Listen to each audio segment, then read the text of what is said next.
everyone! Kamusta kayo? Ako nga pala si Miss Pontevedra. Sa mga hindi pa po nakakakilala po sa akin, dati po ako po ay nag-vlog tungkol sa home, hobbies, and happenings. At ngayon po, dahil po ako ay gusto magkaroon ng solid niche, i-represent ko po sa inyo ay tungkol sa mga motivational speeches or bibigyan ko po kayo ng mga pang-motivate para sa inyong mga sarili, para sa inyong buhay at of course, buhay natin po dito sa YouTube.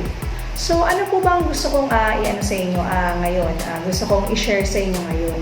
Gusto ko pong i-share sa inyo ang tungkol sa self-care. Kasi kaninang umaga, actually, umaga pa lang ngayon, no? So, ako ay nagising kanina very early dahil ako ay maagang natulog. Ayan, naisip ko na magbahagi sa inyo ng tungkol sa pagkakaroon ng self-care.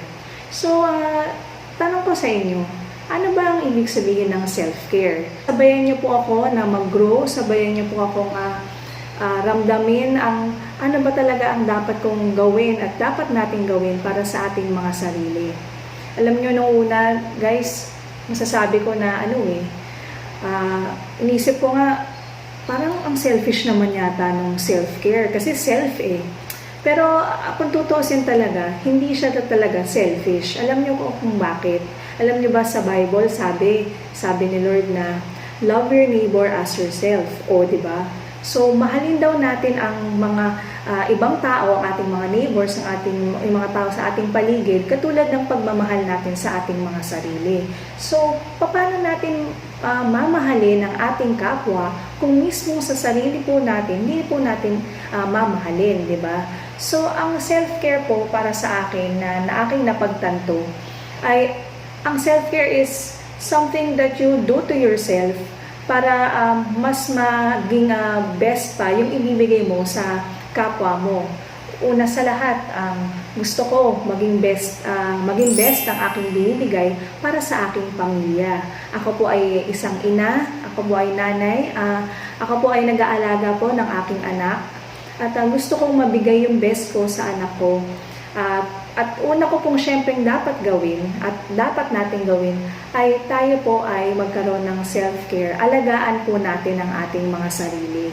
So, paano ko po masasabi na maalagaan ko po ang aking sarili? Of course, syempre, mga basic po guys. Of course, pwede natin gawing sabihin o pwede natin gawin na tayo mag-pamper, o diba? Something, una yan, pwede mo yung gawin na mag-relax ka, lumabas ka, do something for yourself. It's okay, it's normal. It's not something naman na parang sabihin mo, ay grabe, nag-ano na siya, lumalabas siya on her own, tapos ginagawa natin yung mga bagay-bagay na to. Okay lang yun. Ayan, okay na okay yun. At sa ngayon kasi sa panahon ng pandemya, hindi natin halos magawa yun dahil syempre kapag lalabas tayo ay hanggang sa ngayon masasabi ko delikado pa rin. Pero para sa akin, kung kaya niyo naman gawin sa bahay, pwede niyo rin naman yung gawin sa bahay. Pwede kayo mag-pamper sa bahay, for example, you cut your nails, you paint on your nails, mag-foot scrub kayo, or anything na pwede niyong gawin para mapamper yung sarili niyo. Ang isang bagay na pwede niyo pang gawin para ipamper ang sarili niyo, hindi lang sa physical, pwede rin kayong magbasa ng libro. Sa mga may hilig, magbasa ng libro. Ayan ang pwede niyong gawin. Kasi may sa panahon ngayon, maganda talaga magbasa ng libro, lalo na pag katulad ngayon, malamig-lamig ang panahon, diba? So, parang ang sarap lang umupo, ayan, magkape kayo. Ayan, isa sa mga bagay pa yun magkakape. Uminom kayo ng kape, uminom kayo ng choco, uminom kayo ng gatas, uminom kayo ng tea. Ayan yung mga bagay na pwede nyong gawin para kayo ay ma-relax or kayo ay ma-pamper. Ayan. So, para sa akin po, maliban po dun sa mga yun na na-mention ko po, pwede rin naman kayong yung mga basic lang, pwede niyong gawin yung mga basic. Like for example, pwede kayong mag-sleep. Ayan, matulog. Sleep right, guys. Yun isa sa mga bagay na nire-remind ko rin yung sa sarili ko. At mga recent, for the past few days or for past few weeks, I've been really sleeping early. Because I would just like to share with you guys that I'm still recuperating or recovering from my sickness because I am sick And I am sick and I'm up to now, may sakit pa po ako.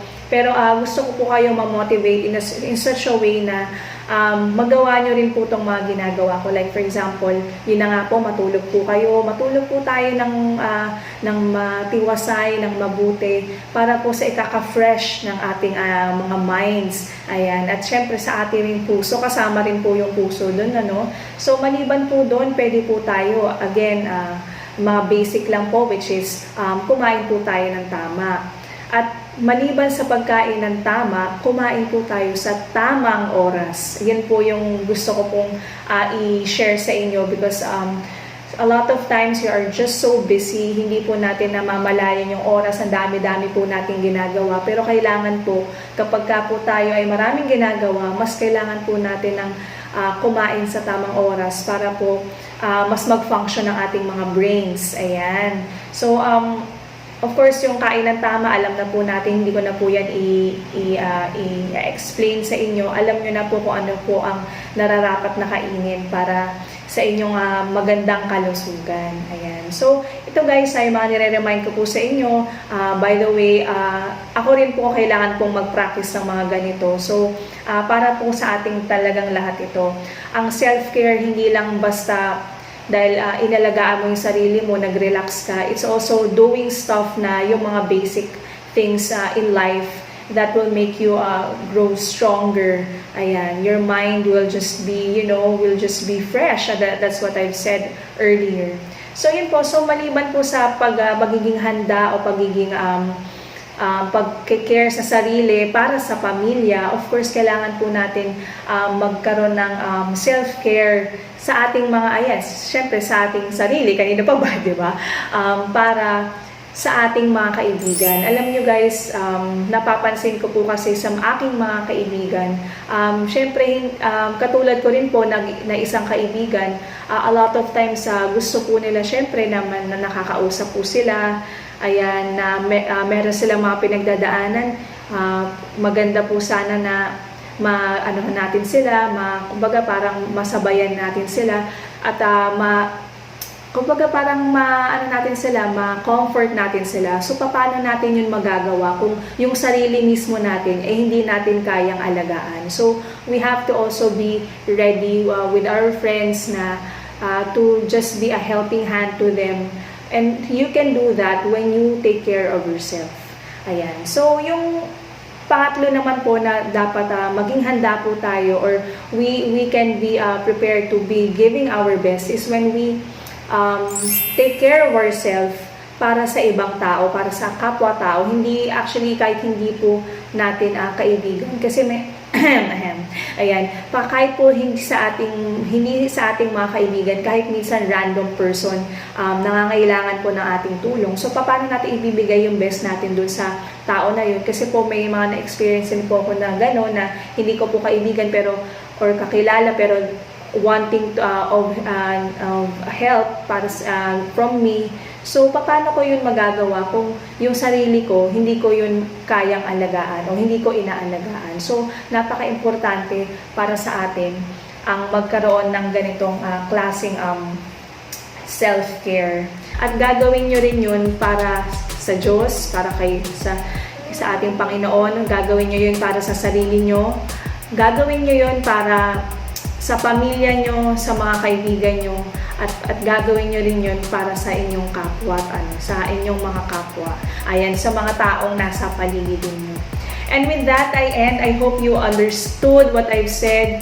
May natutunan kayo, may napulot kayong something very very basic, very you already know this, but we all have to relearn this. And self-care is very important for everyone. You have to take care of yourself. Okay?